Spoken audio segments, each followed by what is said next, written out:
Capage TV. Capage TV. Serge Ouello, et j'allais les cambouis, il y a conscience, il y a Congolais, il y a dirigeant. Bon, non, on attaque citoyen. Voilà. Ouais. Ça attaque citoyen. Ça c'est. On a une casquette, on a une. Voilà. La mouka, pépère de tout le monde. Tout ça, on attaque citoyen congolais. On a fait une carte à Mboka, Azomona qui va violer les autres, on a carte à Bopito, Bakuluna, Bazana Nzala et tout. Mais ce qui est allé que président, ex-président Nabiso, a qui peut apposer une candidature dans Ekala, à Tamboli, Congolais à Tamboli. Martin Fayulu à Tamboli, à Sali plein. Quand sénateur, Ravi Kabila, Kabange, à Sénat, Batunio, on a sénateur photo, donc on dirait star, Yamboka, à Sénat. Babilo, on y a soit nos hommes, on a que nos citoyens. Yamboka, Batakatanga, Kuna, Bazoboma, Namboka, Batu, Bazoboma. En tant que citoyen congolais, oh, Congolais, Bangomoko, Bako voté, Bangomoko, n'a habité, Missou, et comme à Mouindou, Kara, Bangomoko, Bangomoko, il y a un problème, il y a Congolais, il y a conscience. Tout est un problème, il y a des dirigeants. Merci beaucoup, c'est une question très pertinente. Est-ce que l'éducation est qui est non bien, honorable? Non, mais écoutez, quand on voit des. Moi, combien de fois là-bas, la défense, il y a graduat, il y a licencié.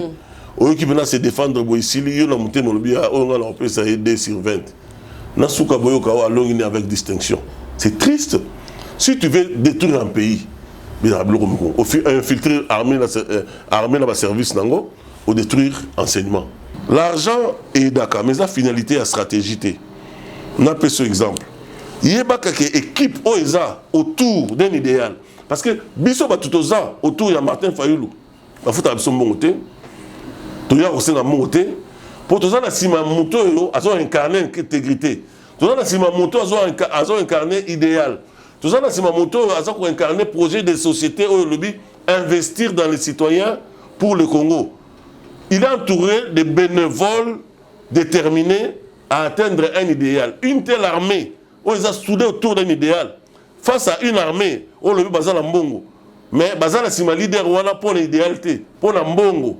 Ça veut dire, Bisso Toza, décidé Toza, armée. Il y a des bénévoles, il y a des patriotes, volontaires, où Toza la Mbongo, Toza la grandeur, dignité à Congo, Toza soudé autour d'un leader idéal.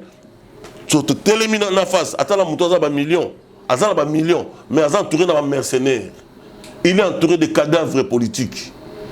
Donc, il y a pas que bateau batanga va livre stratégie. Donc, Tobet armée wana. Parce que Bisso sont motivés.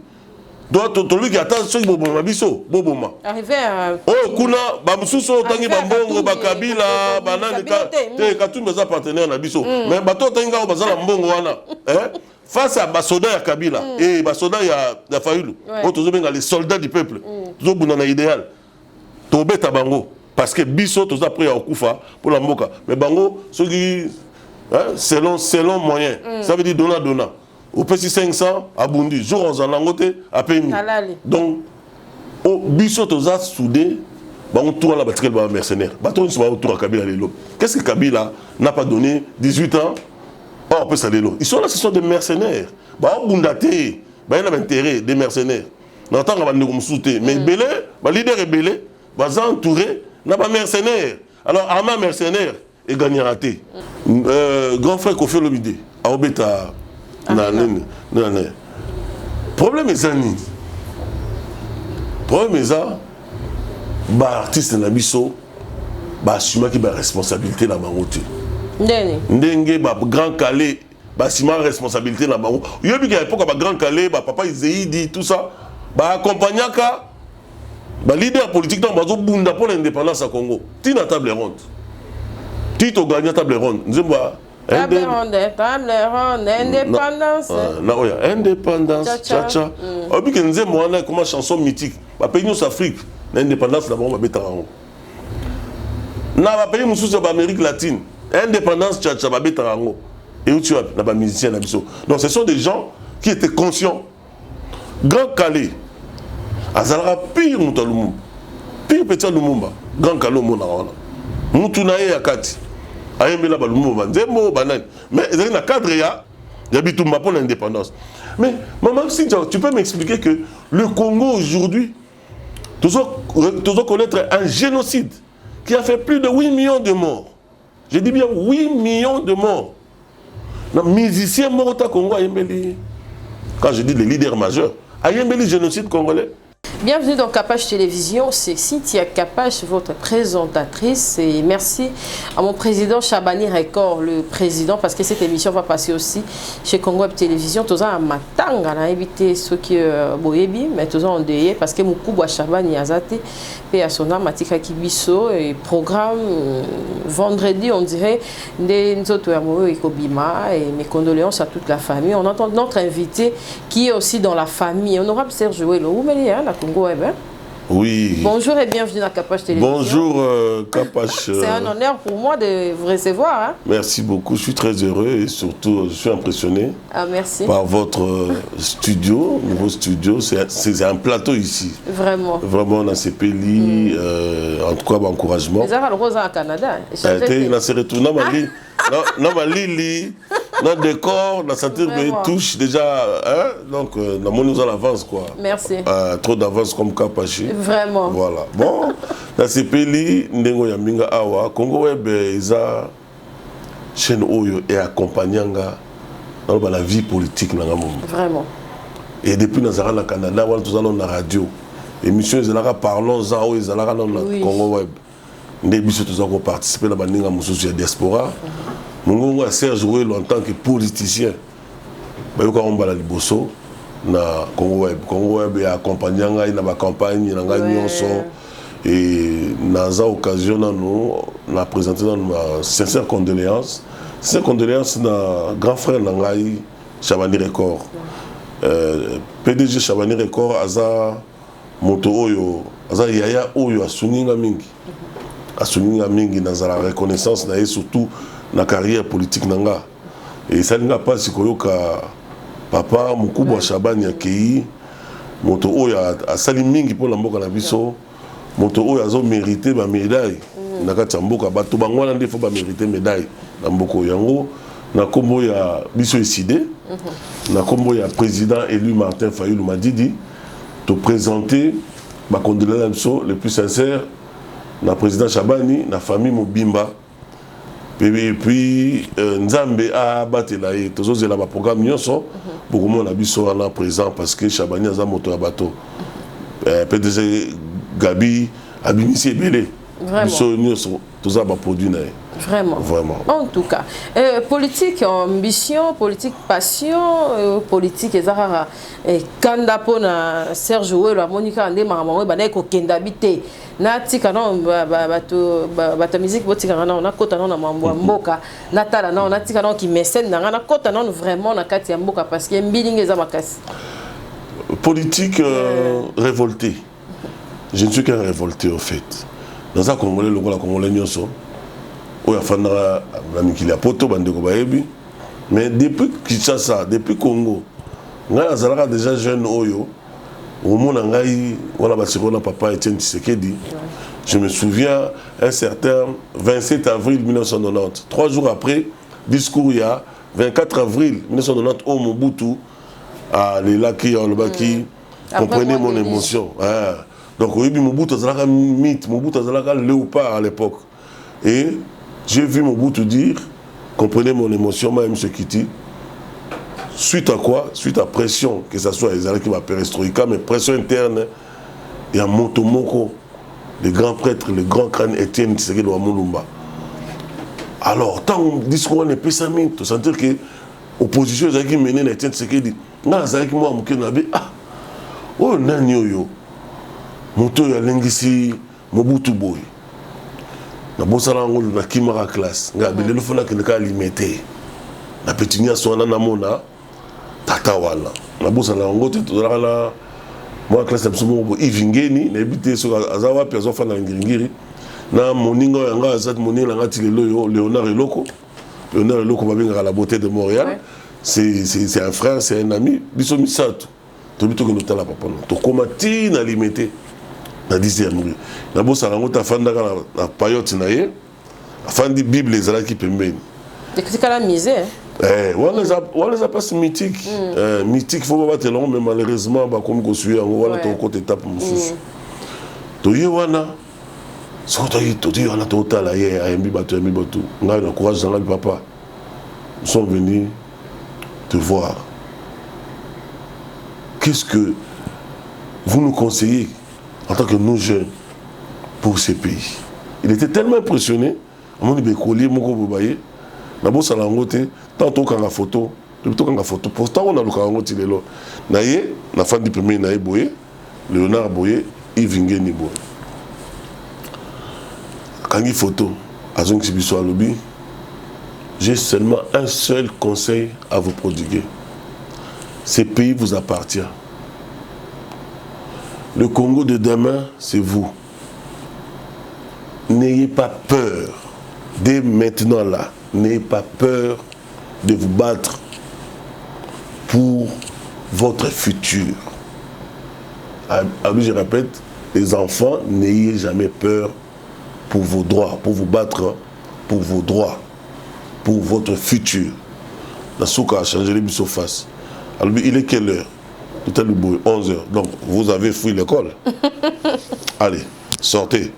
Si vous venez ici, il faut venir même le week-end. Ne fouillez jamais l'école. Je ne suis pas fier de vous. Mon image, depuis Aïbisangaï, Aïbisabiso, débarrassez-vous de la peur. Il y a mon moni. Là, on a eu poteau.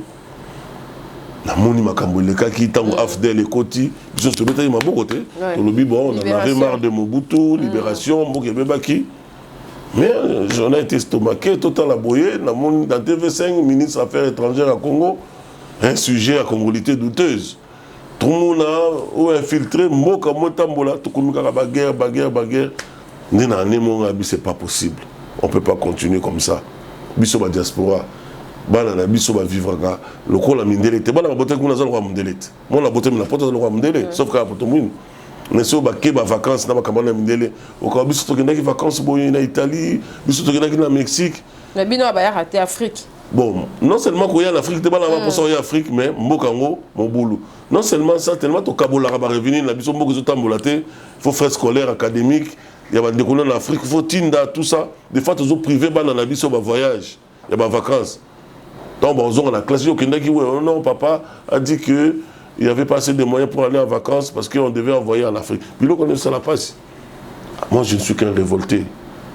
Alors, révolte, Nangaï, et on a Bundarabi, tout le monde a hôtel, Tim Kolo, Congo, et Colongois, sous infiltration. Il n'y a pas payé au infiltré parce que le Congo est infiltré.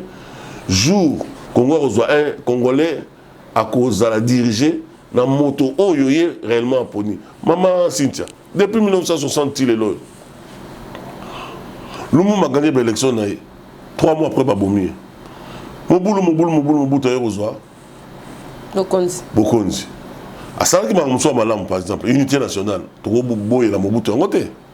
Tata Bomoko, maman Bomoko. Mais sur le plan démocratique, à confisquer la démocratie. Parti unique, tout ça.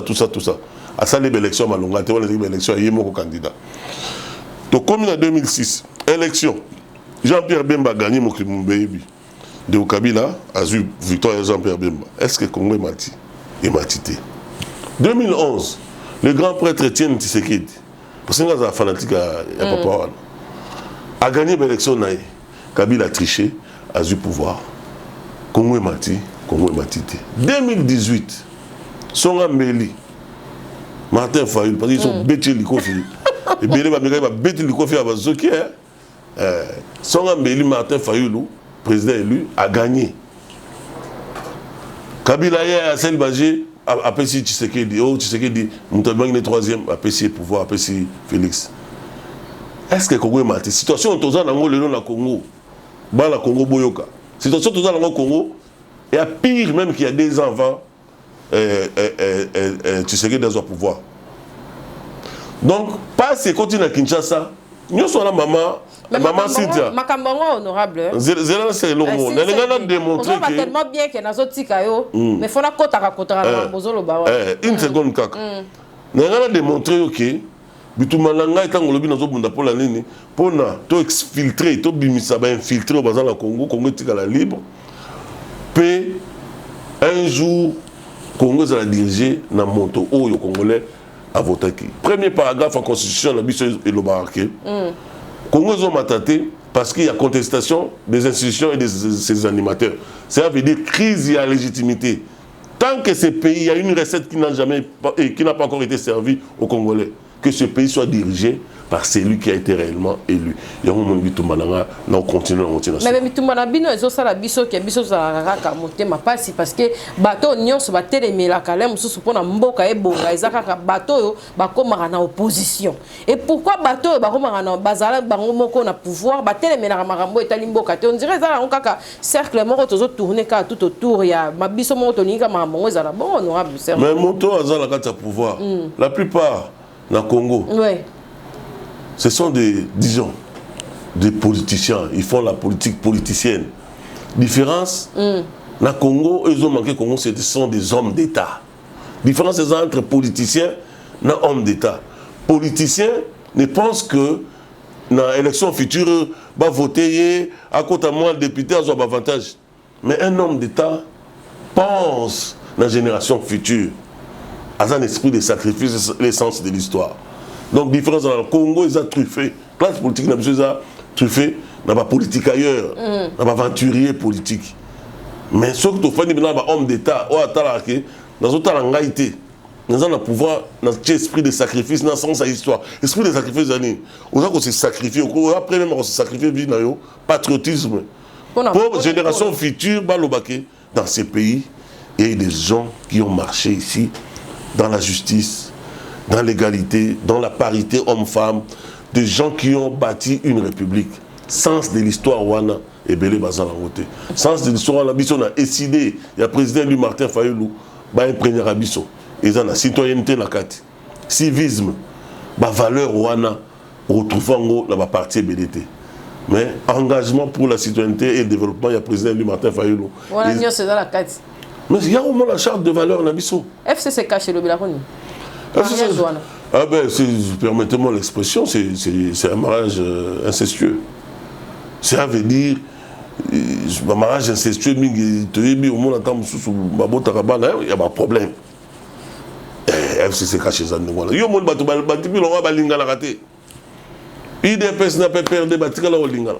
Kabila n'a pas dit le père Batikala Olingala. Donc, c'est un mariage des gens qui ne se sont jamais aimés, mais pour l'intérêt à l'Imoumou. Ah, tu signes Kaka. Il y a un monde qui va pouvoir.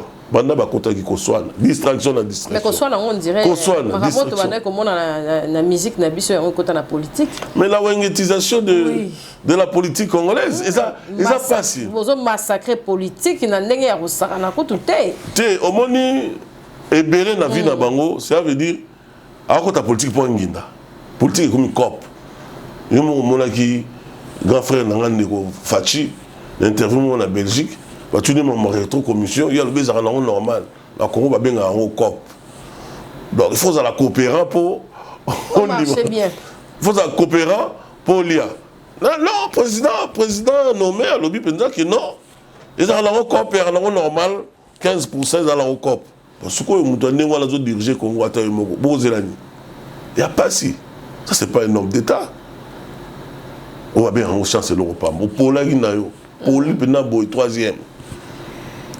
Comment négocier comme le premier ministre, il y a Barassé Barumsa Chader, il y a Monto Kabila, il y a tu peux sur le plan, le président. Il a collègue qui a bâti le papier, signé ma condition. Oh oui.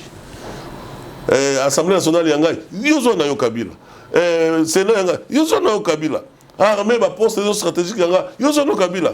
Comme Simbi,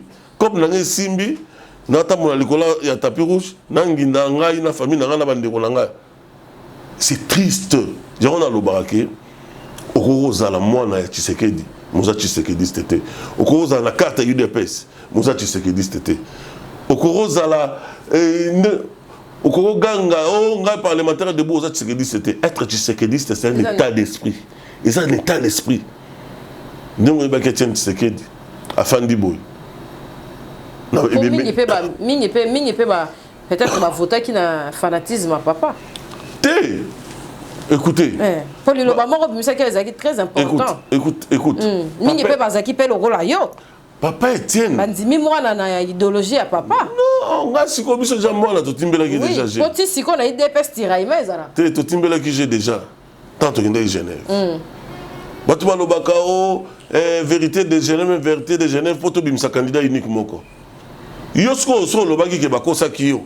O Martin, président Eli Martin kosaka Fachi ndenge balobaka. Yo pena so ba oyebi pena oza mutamayele bakosi yo. Obimi pe boy bachelo au micro. Au lobby les changements aujourd'hui s'appelle Martin Fayoul. Donc c'est si mon lobby bakosa ki yo.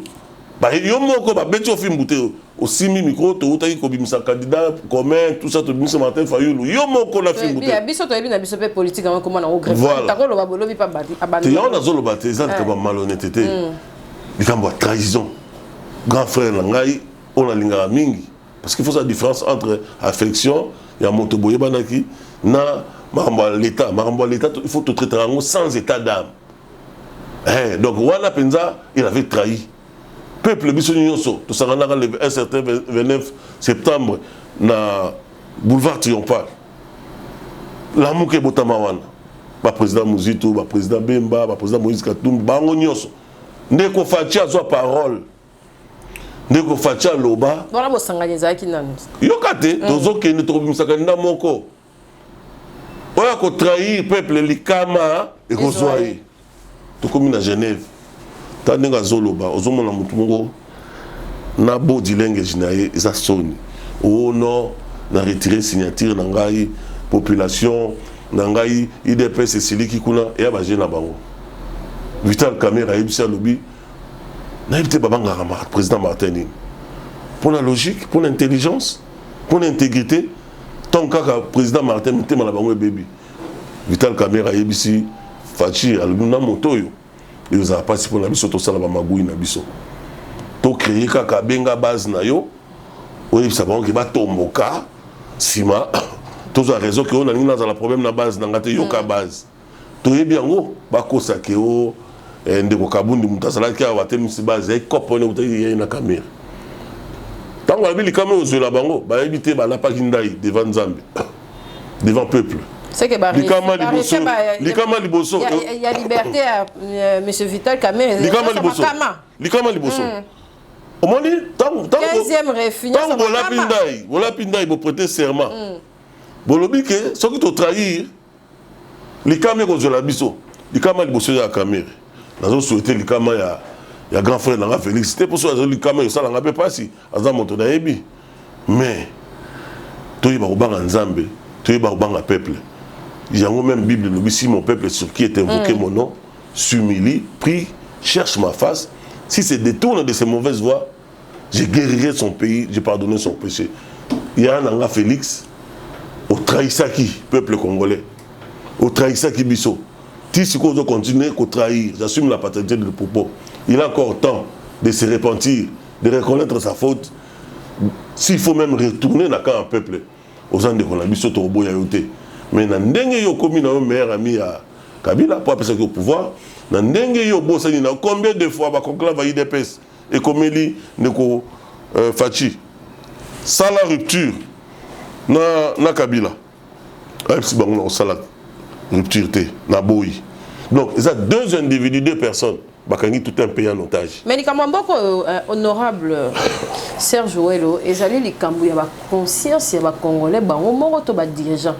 Bon, non on attaque citoyen. Voilà. Ouais. Ça attaque citoyen. Ça c'est on a casquette wana nanu oya. Voilà. Ouais, le wana nu la muka pepper de tolonga yo to so non attaque citoyen congolais. Oya afandi na kati ya mboka azomona ke ba viole zo sala na kati ya bopito, ba kuluna, bazana nzala et tout, mais ce qui ezali que président ex-président Nabiso a qui peut poser pe candidature na ekala atamboli congolais atamboli. Martin Fayoul atamboli asali plein. Koto sénateur Ravi Kabila Kabange aye sénat batu nyonso na ba sénateur photo donc on dirait star ya mboka aye sénat. Babilo nyonso wana ozomona on attaque nos citoyens. ya mboka bataka tanga kuna bazoboma na mboka batu bazoboma en tant que citoyen congolais oh ba congolais bango moko ba ko voter bango moko na ebité misu ezokoma mwindu kaka bango moko eza problème ya congolais moko zo conscience tout eza problème ya ba dirigeant mboka. Merci beaucoup, c'est une question très pertinente. Mon biso parti na biso ezali engagement pour la citoyenneté. Citoyenneté, voilà, en tant que citoyen. Donc, quand on a citoyenneté, voilà. Biso toloba que responsabilité est à partager. Biso décidé de pointer à droit na ba dirigeant na ba politique. Parce que soit pointer droit oyo ou monsieur zongel biso. Toloba rappelle responsabilité à participation citoyenne. Ça veut dire responsabilité na biso ezanine. Responsabilité en tant que citoyen à niveau il y a élite. Élite, ça veut dire que mayele mboka ekamamaka na bato abwanya. Parce que élite na biso eza corrompu. Normalement travail au élite est corrompu. Donc il y a impératif, il y a transformer au préalable peuple congolais en un peuple conscient de son rôle, de sa mission, de sa place en Afrique et dans le monde d'aujourd'hui et de demain. Nous sommes un grand peuple. Nous avons un grand pays. Tableau de Mendeleev, tout en la chimie, méthode de soins dans le Congo. Nyonso, la richesse, réserve mondiale, il y a cobalt, il y a coltan dans le Congo. Mais c'est quoi conscience? Conscience, wana, ils ont qui responsabilité, il y a élite où il faillir. Parce que nous, à décider, quand on dit un peuple, c'est pas, permettez-moi, une simple populace qui passe son temps à boire, à danser, à parloter, permettez-moi l'expression, dans des églisettes, dans des églises qui pullulent dans tous les coins. Il passe son temps dans la permanence, tout ça. C'est pas un peuple. Pour nous, un peuple, c'est un ensemble de citoyens conscients de leur responsabilité, de leur citoyenneté. Normalement, biso belite a mouké o tout ça. Notre mission, objectif de la mission décidé, c'est de transformer, faire du Congolais un peuple patron, peuple gendarme, et gardien jaloux de son patrimoine. Ça veut dire, peuple Oyo, à côté de Mela, Bakonzi Oyo, Bakoyiba, vous savez ce qu'est un citoyen gendarme? C'est ce citoyen qui est prêt à s'abattre sur le premier gouvernant délinquant. Parce que Balobi, dans le monde, les peuples qui se développent au monde sont ceux qui revendiquent au quotidien leurs droits, qui savent contrôler de manière responsable leurs dirigeants et les cas échéants les sanctionner. Il y a une voie, et au soulevé pour moi bien, il y a responsabilité citoyenne. Une voie qui n'a pas encore été explorée dans le Congo. Vous comprenez? Il y a besoin d'une idée. Donc, transformons à partir de l'école. Chez nous, à décider, école est un lieu où on ne doit pas forcément, on doit d'abord forger les futurs travailleurs, futurs cadres de qualité, mais aussi un endroit où on va développer dans l'élève l'esprit revendicatif. Élève à l'élo, on a le but, mais élève est dans la maternelle. Donc, trop banal, qu'on inculque. Est-ce que l'éducation est qui est non bien, honorable? Non, mais écoutez, quand on voit des moi combien de fois dans le là-bas, bien c'est dans la défense, il y a graduat, il y a licencié. Au lieu qui viennent se défendre, ici, il y a monté dans le bien, on a appelé ça 2 sur 20. Nasuka Boyoka avec distinction. C'est triste.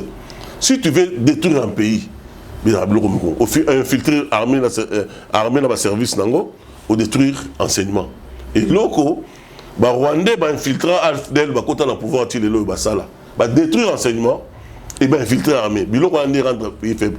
Bisso, n'a décidé, tant que tu as moins d'impérium, malgré ton gagnant, malgré ton impérium, on va faire de l'école un lieu où l'élève doit connaître les enjeux géopolitiques, géostratégiques, parce que Mboka ya Congo, et Mboka Moko envié, jalousé par tous ses voisins. Yango, biso tokoteya, moana, ayeba que ce pays l'appartient. Est-ce que bana ba hymne national à Congo debout congolais?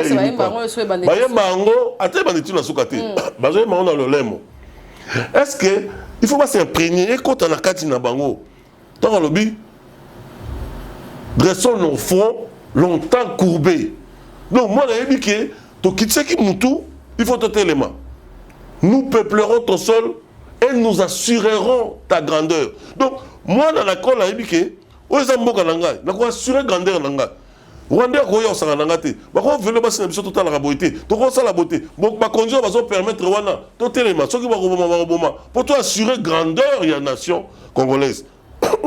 Ndeko Félix Tshisekedi prépare ma première voyage né ake na Rwanda ake ko na Rwanda les problèmes te mais ake ko s'incliner devant mémorial ya génocide rwandais. Entre-temps Kagame aniakati lelo yo implication ba armée na ye na ba massacre ya la population civile congolaise.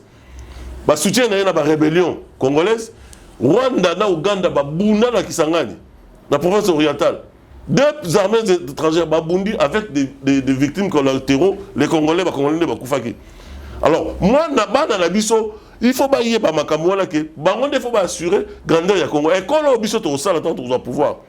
Et Rosala des écoliers qui vont inspirer crainte à ceux qui dirigent, non seulement à ceux qui dirigent, même à ceux qui aspirent à diriger. Donc, comme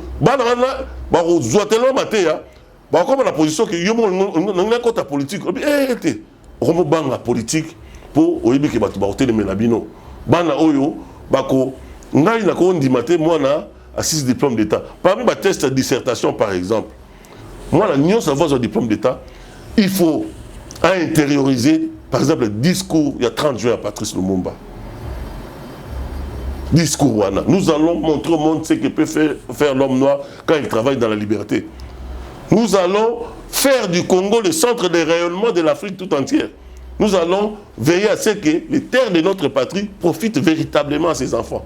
Il y a un diplôme qui est intériorisant. Alors, si on dit que le civisme, le patriotisme, comme université, tous les cadres qui respecter le Congo et Congolais. Voilà. Vraiment, en tout cas, le professeur Bazoze la paix, Bazoze la paix. Zara sobo sisi koto boye ba peke université zali. Maman Sintoza a raison.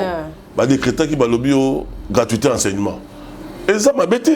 Biso boye le rognon sauté. Ko décréter gratuité enseignement, c'est une chose. Mais ba lotini bango ba ye ofélé. Mais ba ozoma ele pas molasit. So molaki saliété. Alati malamuté, afutami malamuté. Azan ba condition bien té. Bo créer na bino ba zoba.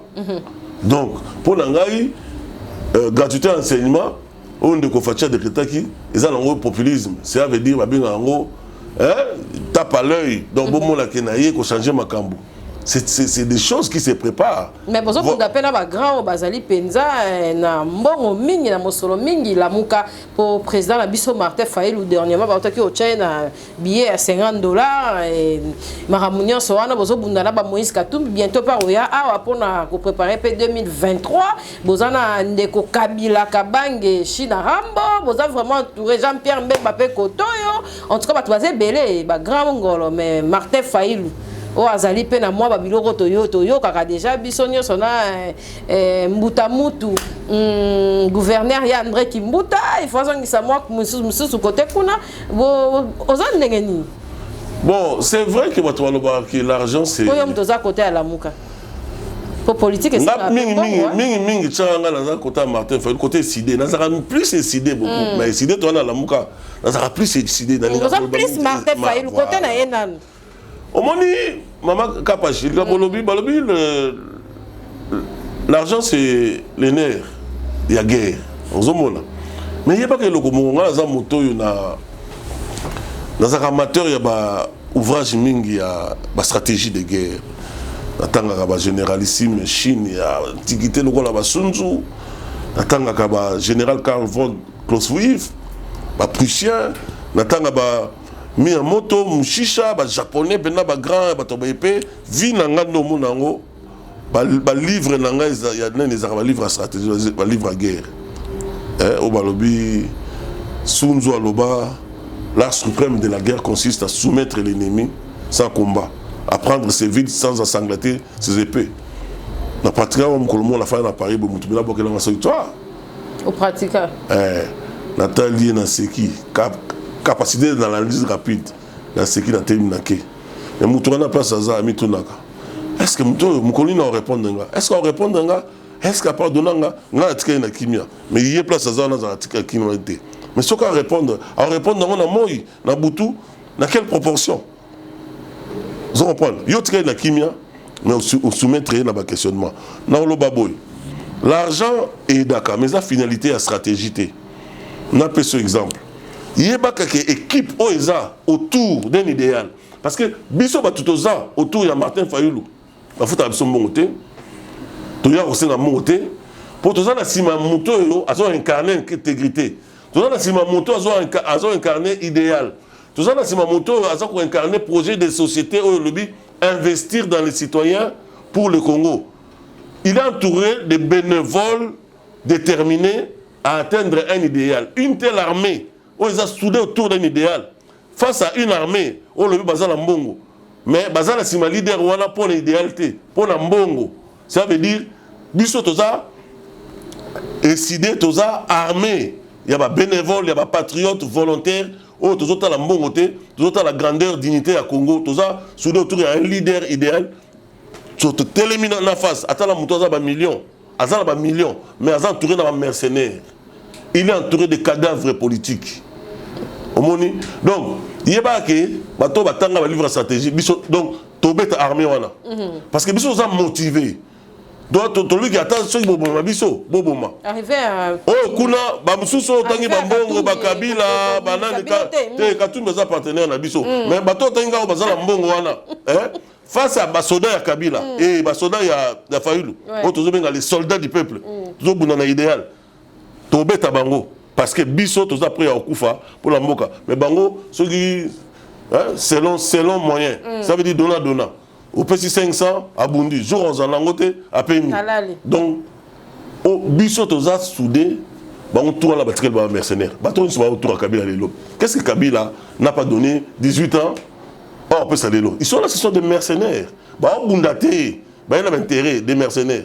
On entend qu'on va nous soutenir. Mais Belé, bah, leader est Belé, bah, entouré. N'a pas mercenaire. Alors, armée mercenaire est gagné raté. Face à armée à bateau baza, autour de l'idéal. Il faut comprendre le principe. Voilà, voilà la côté Lyon, la stratégie de guerre. Pour la qui est au bang à Moutouté. Vous êtes prêts à tout. Vous êtes prêts à tout derrière Martin. Vous êtes prêts à tout. Pour qu'il y ait un bango, Tina Souka. T'as l'équipe à Martin.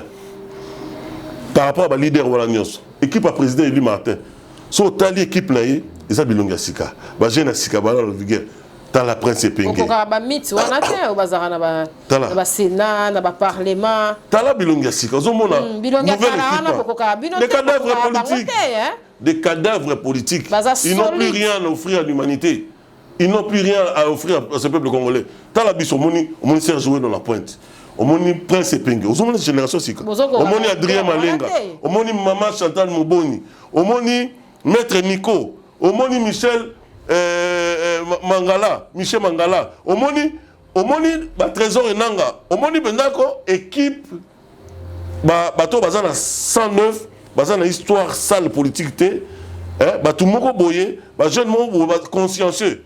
Une telle équipe entourée d'un leader intègre comme Martin Fayulu, face à des cadavres politiques qui n'ont plus rien à offrir à l'humanité, on va les battre à plate couture. Tozo talabino molobeli mboka en tout cas tozo talabino pour to lembi ba discours eza vraiment ebele ozali mutu ofandi na mikili ya poto oyebi ba combattant nyonso ya 4 coins ya mboka oyo et monsieur Kofi Olomide pe a arena na to mona qui ce qui s'est passé avec Fally Ipupa en tant que mwana mboka ko sa politique na musique ozali culture na biso vision nini et puis moniseli nini oyo étude nini osara mambo na nyonso. Maman Cynthia, nga binga to sali no ba interview de l'autre, nga za mutu hypocrite. Na za hypocrite, moi je dis ce que je pense. Nga Serge Welo, ouais telle question personnelle. Nga linga musique congolaise. Musique na biso na linga ngo mingi. Est-ce que vous avez que musique qui par place mon prépondérance, place mon de choix, la culture na biso.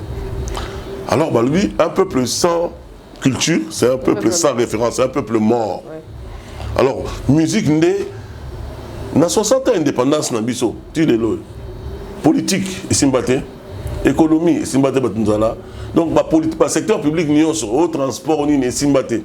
C'est la musique qui a fait la fierté à Congo. C'est la musique qui est ambassadeur à Congo. Qui est dans mboka lokola Cuba. Il faut savoir que congolais. Par exemple, biso Grand Calais, Taboulay, ba artiste na biso ba bête ba salle mythique. Au pays africain et encore au Bétaté. Bercy Wana. hein? Na salué mon frère Fali Poupa. Na ndenga betaki, a sali honneur à Congo, a zongi pe drapeau à Tchebo. Mais na ozongi la artiste Sima pour na reprocher bango. Ozomon. Aujourd'hui na Montréal, ça le la medley, ça le mot mythique la modèle. Et si la paix, ba clôturer ango ba tumsu ba robeta souté. Ka trois congolais ba beta. Ray Lema, papa Taboulay, na JB Piana, papa chéri, on a nous salué, qui est un frère, un grand frère que j'aime beaucoup. Tu vois, ils ont fait la fierté du pays. Aux hommes. Bon, grand frère Kofi Olomide, à Obeta, problème est zani. Problème est ça, bah artiste nabiso, bah assuma qui bah responsabilité dans ma route. Ndenge ba grand Calais ba sima responsabilité na bango yobi ki à l'époque ba grand Calais ba papa Izéidi tout ça ba accompagnaka ba leader politique dans bazo bunda pour l'indépendance à Congo tina table ronde tito gagna table ronde nzemba table ronde indépendance na oya indépendance cha obi ki nzembo wana comme chanson mythique ba pays nous Afrique l'indépendance d'abord ba betarango na ba pays mususu ba Amérique latine indépendance tchatcha babé tarango et où tu as là-bas musicien nabiso. Donc ce sont des gens qui étaient conscients. Grand Calais, Azalara pire Moutalumumba, pire petit Lumumba, Grand Calais Monawana, Moutunaye Akati, Ayembela Balumumba, Zembo Banan. Mais il y a un cadre il y a Bitumba pour l'indépendance. Mais maman, si tu peux m'expliquer que le Congo aujourd'hui, tu dois connaître un génocide qui a fait plus de 8 millions de morts.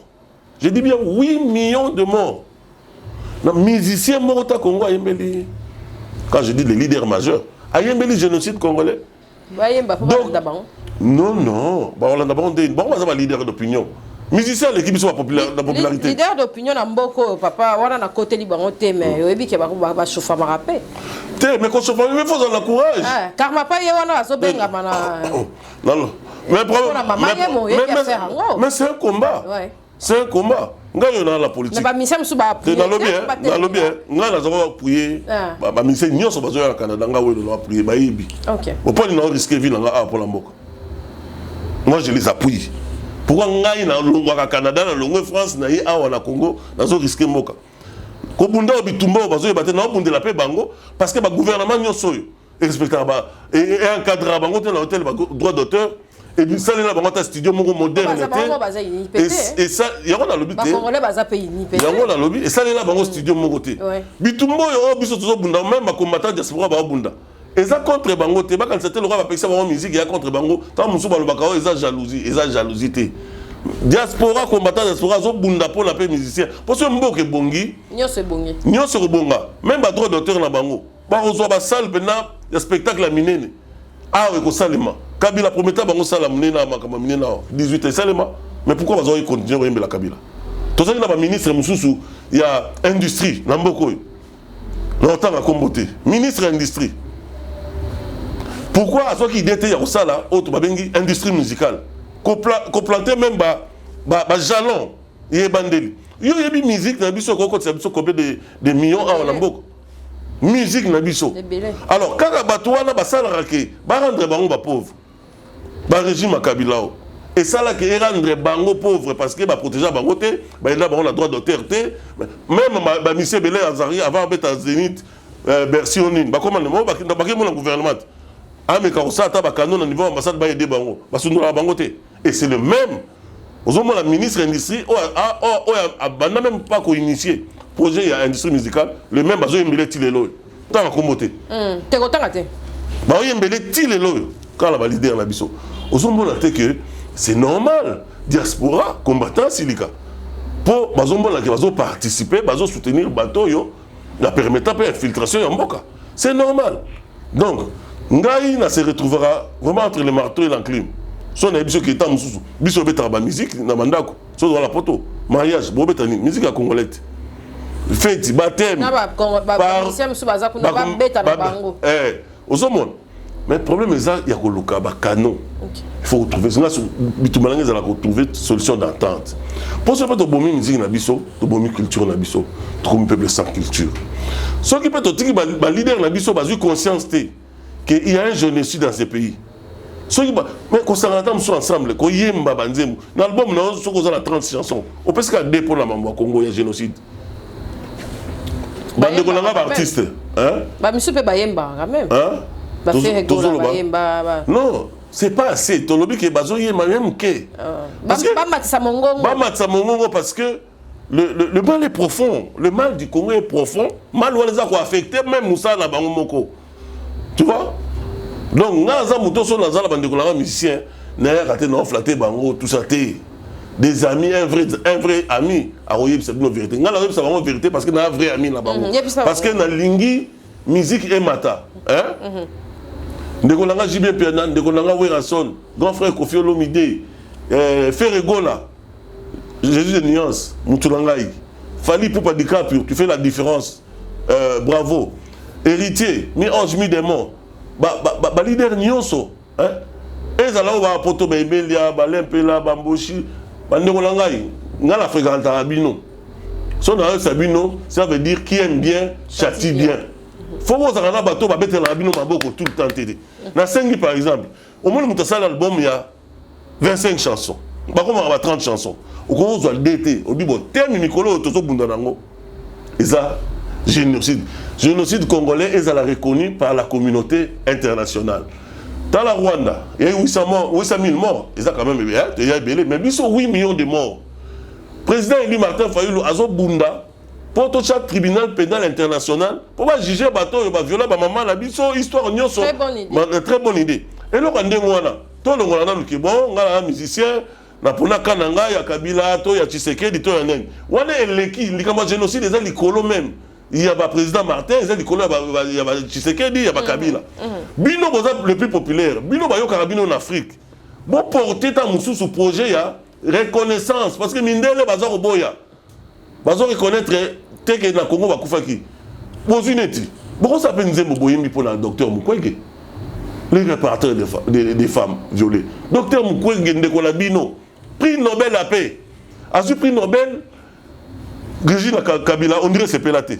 Et l'exemple même pas en direct dans RTNC. Prix Nobel la paix. Honneur pour la première fois en Afrique centrale. Docteur Mukwege wana ba menacé, ba bomaye, ba nin. A outo que dans l'Union européenne siko.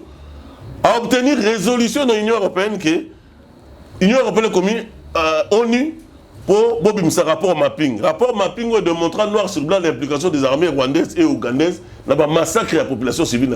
Plus de millions de morts. Bino pour l'équipe biso na popularité. Bayo ka bino ne ambassadeur na biso. Na bonde bino ba ngonga mintie. Tous ka thème oyo. Il y a reconnaissance, il y a génocide congolais. Bon exploitant ngo bo tchango. Yo kasi bande ko la bino il y a biso bande ko la bino il y a diaspora et ça la raté que mutema mabe. Moi je ne pense pas. Boye mbakape quelquefois tu ka papa Kofi a mbakape banzembo banine. Mais bon mais kabena ko matsavoir bon dans l'Afrique du Sud. Apartheid. Et ça a moins de morts que génocide congolais. 6 millions de morts. C'est la pire des catastrophes humanitaires après la Deuxième Guerre mondiale. Oui, seulement A. Bino so bolbi A, peuple répondra A. Bon, tu as intérêt partisan la biso, non, matolo, oh, barolia, toi bimanano. Il faut la vie, moutouna lobaka. Moukono na okufa. Nzamba obsangabi, na pesa ki mongongo. C'est là on est. Au salaire on est pour la peuple na yo. Na souka nzamba tunanga, qu'as-tu fait de ton peuple? Et on a interpellé bino. Ils ont la mabete, ils ont la bolingo nga personnellement, nga Sergio lo dalinga bino pour nga linga musique, na soutenir la musique. Nga des fois tant que la kao héritier à bétité. Histoire nga président Jiba qui nobeta Zenito Rataka wana. Oh à bétité. Moi ça m'a fait mal parce que Nazara fan naé. Tu vois? Mais d'un côté, c'est juste une interpellation. Biso toza awa. Nga naza combattant. Naza pe musicien. Mais on peut mettre sur pied des canaux. On n'est même pas obligé de passer à la télé. Oh bongaï, on sont là, musicien, on a fait des tariates.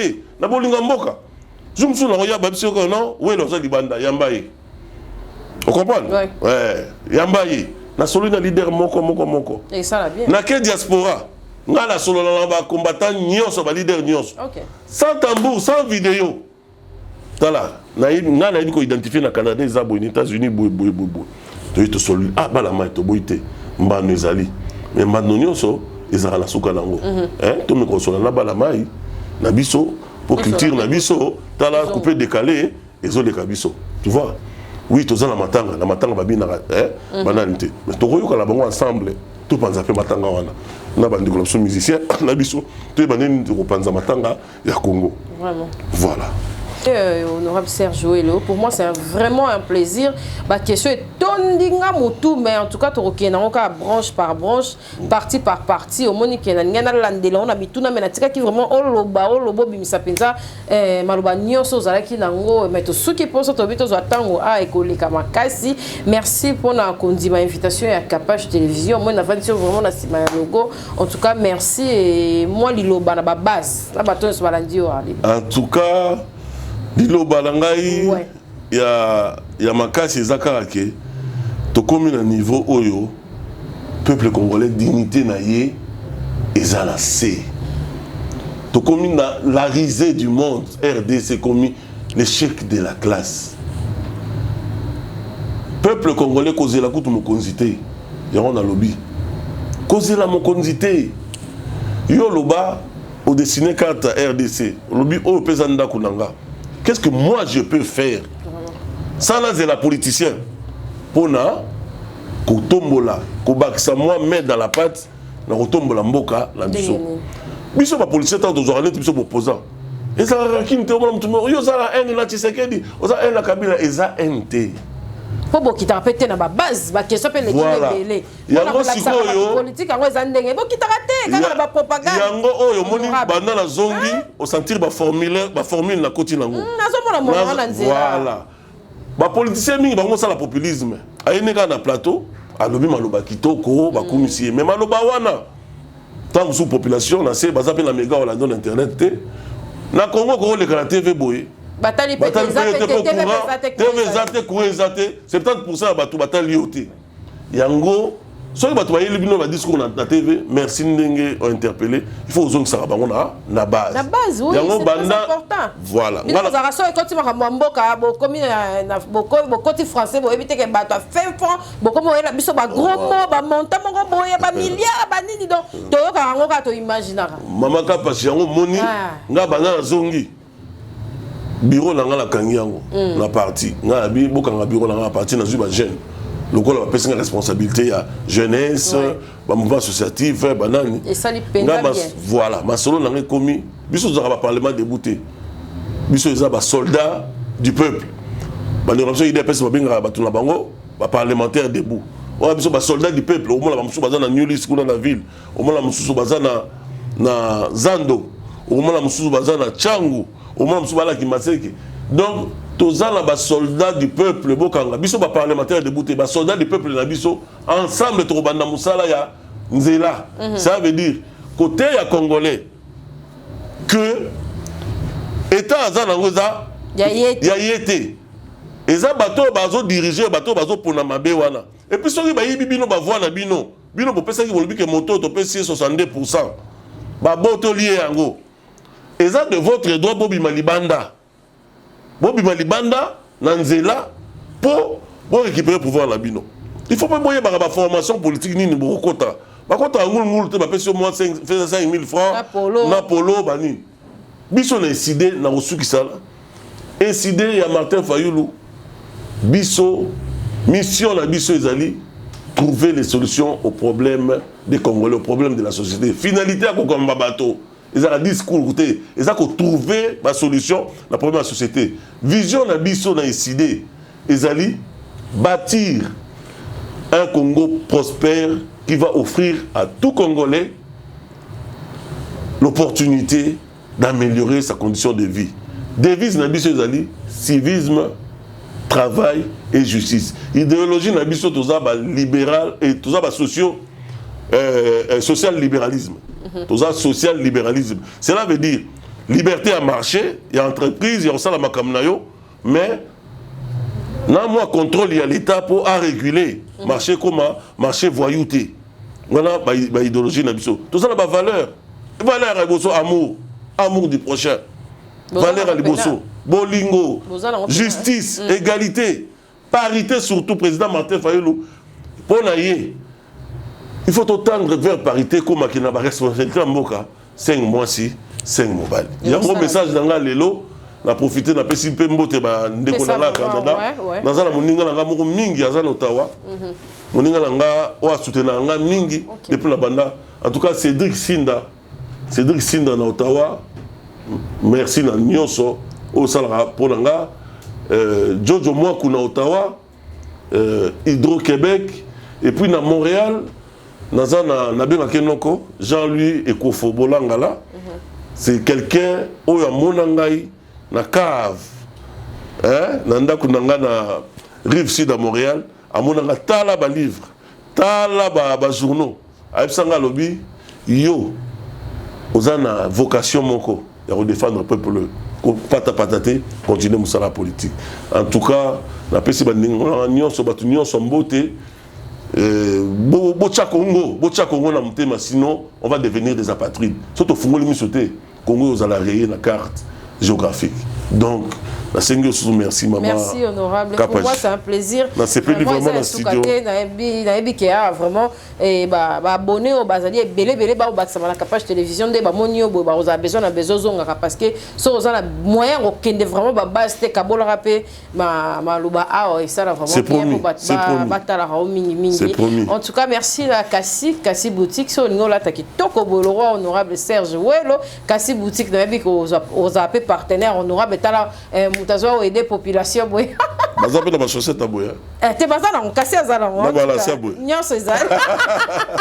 En tout cas, merci à Kassi Boutique, merci à Brico Fashion, Balatinga Maputa, Percy Molo, merci en tout cas pour la Maputa, merci à Percy Molo, Brico Fashion, Talatisinga, merci en tout cas Papa Dior et Batonio boutique Francine, et na di bande à Congo, bon on a tous appelé la boutique Francine, il y a maman Francine Chabani, merci à Onio sur Balingarabiso, merci à Irsila Kaili Kapache, CG à Kapache Télévision a contribué à peine à la émission Boye et merci d'avoir onyo sur bazota la biso libanda ya mboka awa batunyo sur bazota la biso na Kapache Télévision, merci d'avoir partenaire nyonso au balanda biso to komi vraiment na souka bo s'abonner, bo aimer, bo partager l'émission la biso. Merci, bye, à la prochaine, au revoir. Pour être chic et belle, Herbie Sarah Amani vous propose des perruques de qualité. Nos perruques sont fabriquées à la main propre et aux machines. Pour Herbie,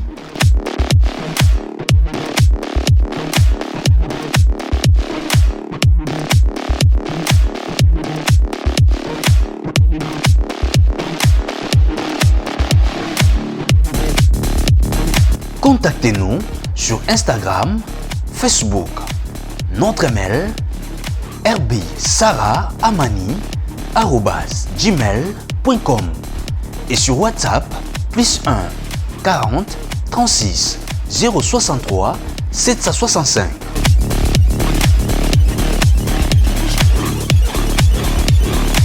Les secrets de la beauté, Herbie Sarah Amani.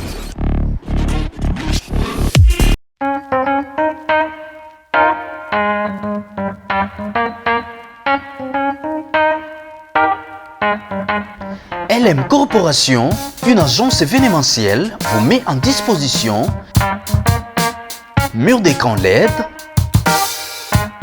un DJ, maître des cérémonies, créateur d'événements,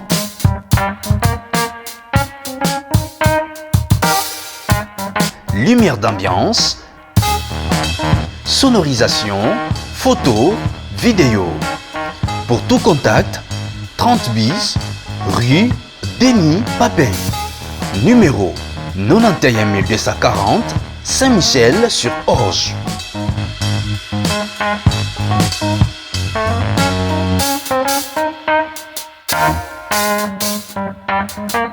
LM Corporation, les rêves au service du réel.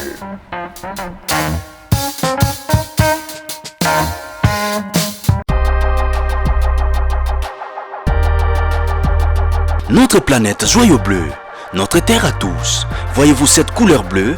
Eh bien, elle lui vient à grande partie à cause de l'abondance d'où qu'on y retrouve, avec tous ces grands océans, ces rivières, ces lacs et ces ruisseaux. Laissez-moi vous présenter la compagnie qui a compris l'importance de retrouver la source, l'origine de la bonhomme. J'aimerais vous faire connaître aujourd'hui l'eau Kangen de la compagnie Enojek. C'est une eau ionisée et très alcaline.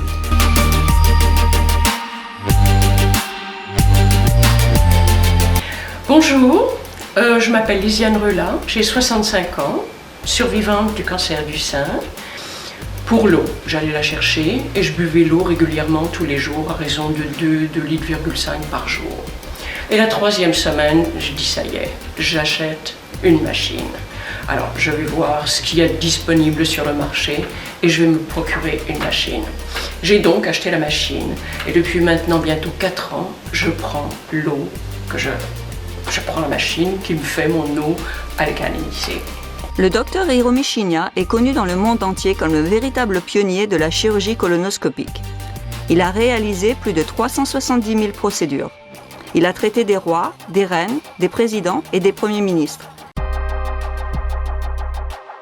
Les facteurs le plus important est l'eau. Boire l'eau Kangen alcaline et ionisée. Le potentiel de réduction d'oxydation de l'eau Kangen est extraordinaire. Il représente environ 30 fois celui du thé vert.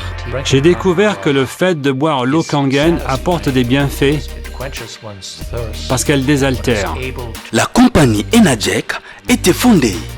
Elles ont introduit une machine qui pouvait reproduire les mêmes qualités bénéfiques de ces sources d'eau.